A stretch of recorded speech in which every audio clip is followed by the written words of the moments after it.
Assalamualaikum warahmatullahi wabarakatuh. Waalaikumsalam warahmatullahi wabarakatuh. Bismillahirrahmanirrahim. Alhamdulillahi rabbil alamin. Wassalatu wassalamu ala ashrafil anbiya'i wal mursalin, imamil muttaqin, sayyidil ghurril muhajjalin, wa ala alihi wa ashabihil mujahidin at-tahirin. Amma ba'du. Saudara-saudara kaum muslimin rahimakumullah. Seorang muslim adalah seorang yang berpandangan luas, berjiwa lapang. Maksudnya apa? Tujuan jangka pendek dan jangka panjang ini harus dia raih kedua-duanya. Ini yang oleh Al-Quran diajarkan agar setiap muslim mencapai fid dunya hasanah wa fil akhirati hasanah. Kebaikan di dunia, kebaikan di akhirat. Itu arti hasanah. Jangan macam orang dulu, punya istri dua pergi haji. Yang satu yang muda istrinya namanya Hasanah, yang satu namanya Khadijah. Waktu tawaf keliling Ka'bah, si suami ini nggak bisa doa apa-apa kecuali Rabbana Atina itu. Tiap putaran Rabbana Atina fid dunya hasanah wa fil akhirati hasanah. Putaran kedua Rabbana Atina fid dunya hasanah wa fil akhirati hasanah. Ini istri tuanya yang namanya Khadijah dengerin aja. Akhirnya di satu saat dia colek suaminya, "Bang, mentang-mentang Hasanah bini muda disebutin melulu.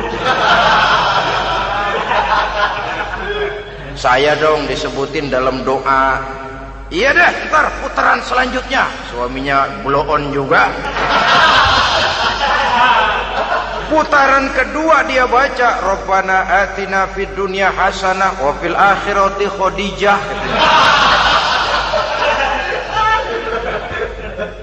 Saudara-saudara, itu makna refleksi daripada doa tadi itu, doa sapu jagat. Kita ingin fid dunya hasanah wa fil akhirati hasanah. Tujuan jangka pendek dunia tercapai, tujuan jangka panjang akhirat dan ridho Allah juga tergapai.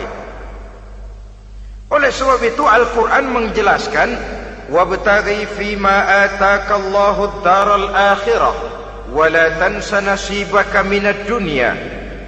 Dengan karunia yang diberikan Allah kepadamu, carilah bahagia akhirat. Wala tansa nasibaka minad dunya, tetapi jangan lupakan bagianmu dalam kehidupan di dunia ini. Cari akhirat, utamakan akhirat dengan tidak usah melupakan jatahmu di dunia. Kenapa saya katakan seorang muslim berjiwa besar? Sebab andai kata dia gagal mencapai tujuan jangka pendek, andai kata dia gagal di dunia, dan dia oleh Islam diajarkan jangan sampai gagal, tapi andai kata dia gagal, dia masih punya tujuan jangka panjang, akhirat dan ridho Allah. Dia masih bisa menghibur diri, biarlah di dunia kita sederhana, bahkan biarlah susah di dunia, asal di akhirat kita bahagia. Orang yang tidak punya pandangan hidup semacam ini, surgalah dunia ini, segalanya telah tertumpu di sini. Bila umurnya selesai, ajalnya datang, selesai sudah, surganya sampai di situ, dan dia tidak punya pengharapan lain di belakang itu. Maka seluruhnya bertumpu pada kehidupan di dunia, padahal dunia seperti air laut, makin diminum makin haus, makin kering tenggorokan. Dunia yang diperturutkan menyeret manusia ke dalam lingkaran setan, terjebak dalam sifat yang namanya tamak bin rakus alias serakah.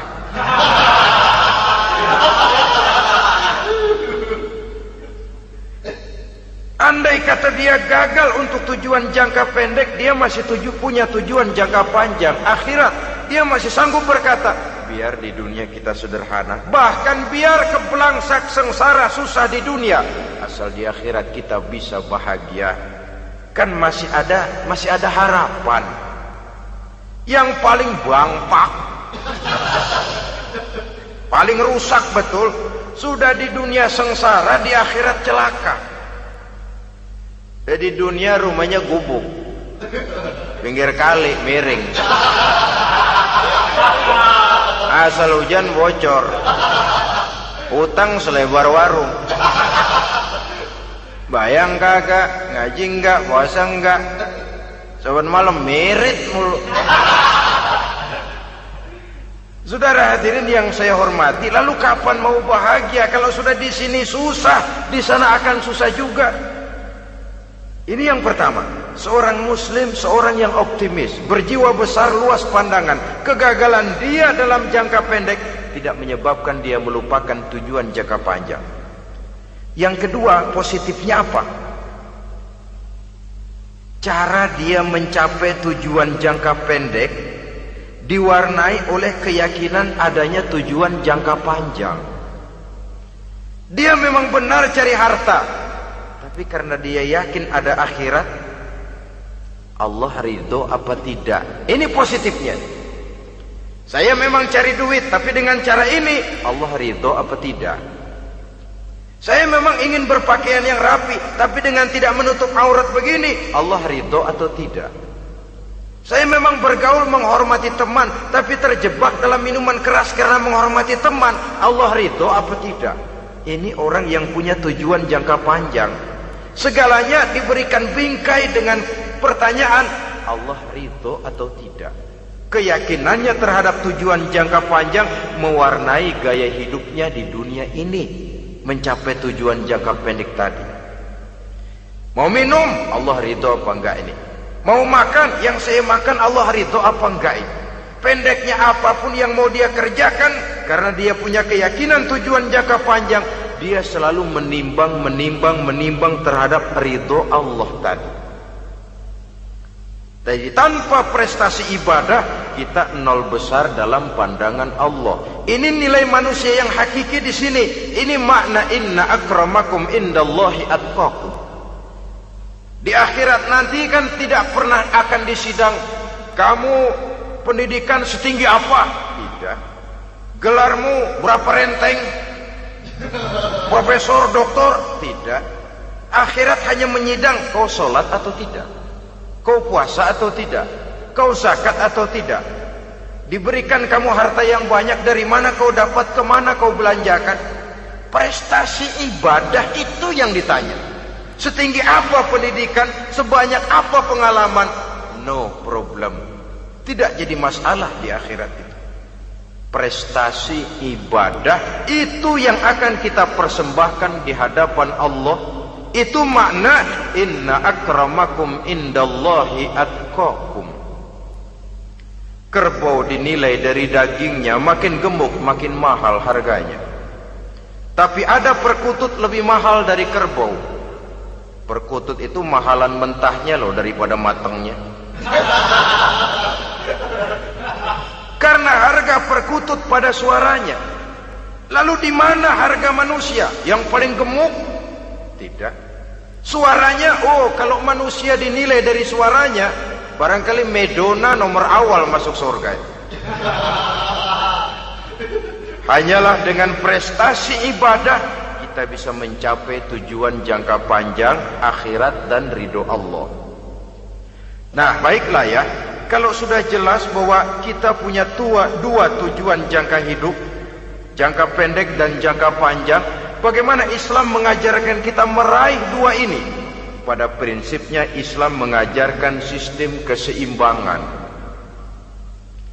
Dalam berbagai aspek kehidupan, keseimbangan ini nampak dengan nyata diajarkan oleh agama kita.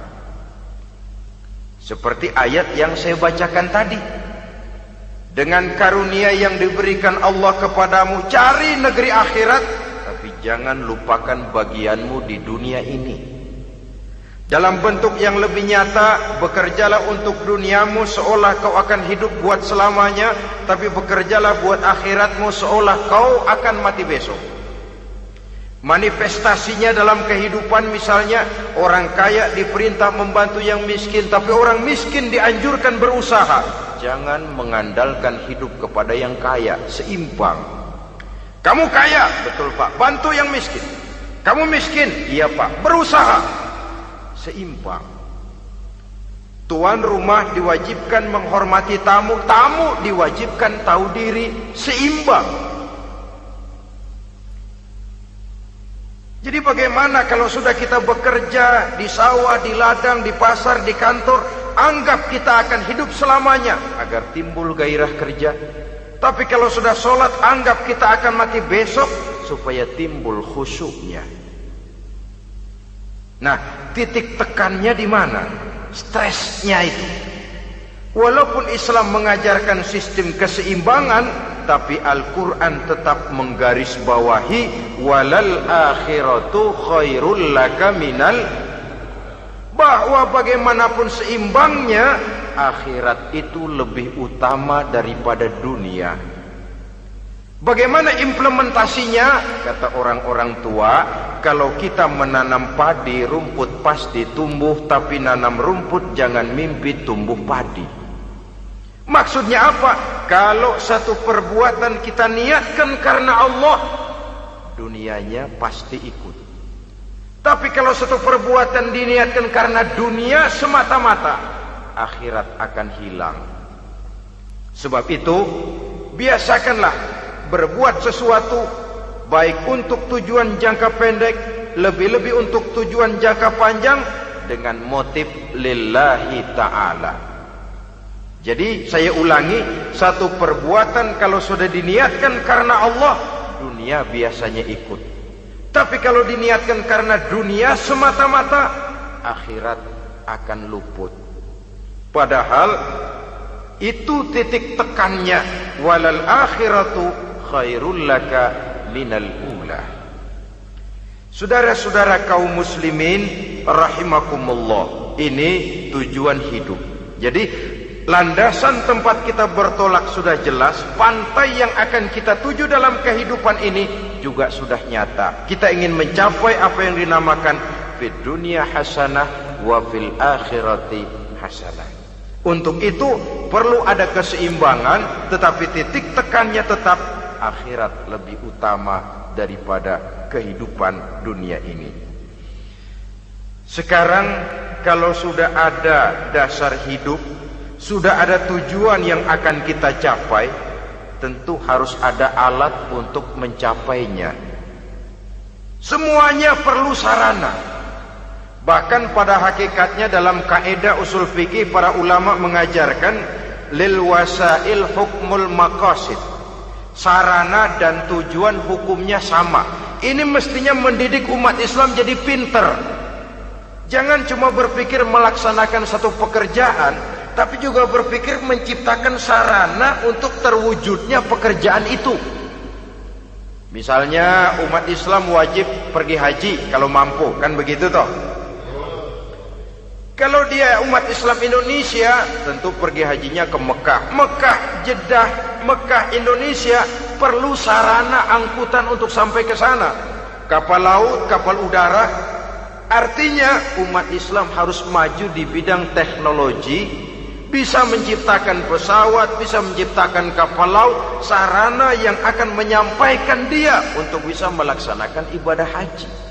Selama ini kita bertumpu kepada pemikiran, pokoknya kan yang penting gue pergi haji pakai apa, kayak gue punya duit. Dari segi pribadi memang barangkali begitu, tapi sebagai umat yang harus mencapai kemajuan, apabila diperintahkan melaksanakan sesuatu, kita pun hakikatnya dituntut menciptakan sarana untuk menunjang pelaksanaan sesuatu itu sendiri. Agama mengajarkan an-nazafatu minal iman, kebersihan sebagian daripada iman. Siapa yang menciptakan mesin cuci, sabun-sabun keras, deterjen, rinso dan lain sebagainya? Siapa yang menciptakan air condition, pembersih ruangan? Kita hanya berpikir pokoknya kan bersih, mau pakai apa kek. Kita jarang yang berpikir kepada pewujudan teknologi modern untuk menerjemahkan hadis itu. Syukurlah belakangan ini sudah muncul teknokrat-teknokrat muslim yang dijiwai oleh semangat Al-Quran membuka tabir rahasia konsepsi Islam di lapangan teknologi modern yang makin lama makin menunjukkan tuntutan kebutuhan daripada umat itu sendiri. Dengan demikian, apabila ada tujuan hidup, kita memerlukan alat untuk mencapai tujuan tadi. Supaya tujuan fid dunia hasanah wa fil akhirati hasanah tercapai, apa alat yang harus kita pakai? Kita lihat surah At-Taubah ayat 111 memberikan jawaban. Innallaha ashtara minal mu'minina anfusahum wa amwalahum bi anna lahumul jannah. Sesungguhnya Allah telah membeli dari orang-orang beriman diri mereka, harta mereka, bahwa sesungguhnya bagi mereka adalah surga. Coba kita simak ayat ini sejenak, akan nampak dengan jelas bahwa ayat ini hakikatnya merupakan satu transaksi yang nyata benar antara kita dengan Allah. Transaksi jual beli sudah terjadi, dan itu langsung dengan Allah, tertuang dalam pernyataan Quran. Pembeli Allah, penjual kita orang-orang beriman, dagangannya adalah anfus dan amwal, harganya adalah surga. Itu sudah tanda tangan pernyataan kita siap jual beli ya Allah. Apalagi baiat kita apa? Inna solati wa nusuki wa mahyaya wa mamati lillahi rabbil alamin. Solatku, ibadahku, hidup dan matiku cuma untuk Allah Tuhan seluruh sekalian alam. Minimalnya 5 kali sehari semalam baiat ini kita ulang dan kita ulang. Kenapa lalu kita tidak konsekuen? Dalam konteksnya dengan persoalan, maka alat hidup kita itu ada 2. Pertama, anfus. Ini bentuk mufrad dari jamaknya, bentuk jamak dari mufrad nafsun. Biasa diterjemahkan dengan diri. Yang dimaksud dengan diri adalah kepribadian. Yang dimaksud dengan kepribadian ialah kekayaan yang kita miliki dalam kepribadian kita. Artinya bisa tenaga, pikiran, konsep, gagasan, wewenang, ide, pangkat, jabatan, kemampuan, keahlian, skill, itu semuanya masuk ke dalam anfus, diri. Sedangkan amwal bentuk jamak dari mufrad malun, biasa diterjemahkan dengan harta. Pengertian di sini ialah seluruh bentuk-bentuk materi yang berada di bawah kekuasaan kita. Bisa rumah, bisa uang, bisa tanah, bisa kebun, bisa pabrik, bisa peternakan, itu semuanya amwal. Nah, baik anfus maupun amwal, diri, tenaga kek, pikiran kek, harta kek, pangkat kek, jabatan kek, wewenang kek, keahlian kek, untuk tujuan jangka pendek harus jadi rahmah bagi lingkungan. Untuk tujuan jangka panjang harus menunjang jalan menuju ridho Allah. Jadi kalau pangkat kita menjauhkan kita dari ridho Allah, itu bukan nikmat tuh, azab. Punya pangkat bukan melakukan kebaikan, malah melakukan kejahatan, setidak-tidaknya berdiri di belakang kejahatan, melindungi perbuatan-perbuatan munkar. Dalam kelas kakap melindungi korupsi, dalam kelas teri jadi backing tukang koprok. Umpamanya itu sudah menyalahi. Alat tidak digunakan untuk mencapai tujuan, itu untuk tujuan jangka pendek. Lalu amwal, harta, uang, tanah, rumah, kebun, untuk tujuan jangka pendek harus menjadi rahmah bagi lingkungan. Sedang untuk tujuan jangka panjang baik diri maupun harta, harus menunjang jalan menuju ridho Allah, harus meningkatkan prestasi ibadah kita kepada Allah Subhanahu wa ta'ala. Malah yang namanya amwal ini tanggung jawabnya lebih berat loh saudara. Kalau saudara diberikan ilmu, sidang akhirat cuma satu, ilmumu kau amalkan untuk apa? Saudara diberikan umur panjang, pengadilan akhirat cuma bertanya satu, umurmu kau habiskan di mana? Tapi saudara diberikan harta, pertanyaan akhirat dua, hartamu kau dapat dari mana? Kau belanjakan kemana? Dari mananya dan kemananya ditanya, depan belakang. Kadang-kadang kan ada orang hartanya didapat dari jalan yang halal, dibelanjakan di jalan haram. Kerja peras keringat banting tulang setengah mati, begitu dapat duit beli buntutan, muter-muter kertas cari kode. Didapat dari jalan halal, dibelanjakan di jalan haram. Atau didapat dari cara yang haram, dibelanjakan di jalan yang baik. Menang judi, nyumbang pesantren. Nabi mengajarkan innallaha thayyibun la yaqbalu illa thayyib. Allah itu baik dan hanya menerima yang baik-baik saja. Tidak bisa mencuci kain dengan air najis. Kain akan tetap kotor. Saudara-saudara kaum muslimin rahimakumullah. Oleh karenanya masalahnya terpulang kepada kita, pandai-pandailah membagi orientasi. Suatu saat tenggelam kita dalam kesibukan dunia dan seluruh isinya untuk mencapai tujuan jangka pendek. Lain saat tenggelam kita memfanakan diri untuk mencapai tujuan jangka panjang, akhirat dan ridho Allah. Karena kehidupan ini bukan berjalan tanpa batas. Umur ini bukan satu karunia tanpa pertanggungan jawab. Satu saat setuju atau tidak, rela atau terpaksa, kita akan sampai kepada garis finish daripada perjalanan kehidupan dunia ini, yang memang merupakan satu perjalanan panjang, a walking tall. Kata orang Kulon, a walking tall, satu jalan yang demikian jauhnya. Entoh kita akan sampai ke garis finish. Bila datang ajal, senja kehidupan datang, malam menyelimuti. Datangnya tidak pernah kita sangka, tapi sekali dia datang, tidak satu kekuatan yang bisa menolak. Kehadirannya tidak pernah kita harapkan, tapi satu kali dia datang bertamu, pasti terjadi. Dan itu pasti akan kita temui. Alangkah malangnya pada saat kembali itu datang, kita tidak punya prestasi ibadah. Lalu apa artinya prestasi dunia? Apa artinya tujuan jangka pendek kalau kita harus kehilangan tujuan jangka panjang? Rumah kita yang besar, pangkat kita yang tinggi, harta kita yang banyak, bisakah menolong kita untuk kalau sudah kumpul di padang mahsyar nanti? Malaikat, jangan gebugin saya, rumah saya harga 2 miliar.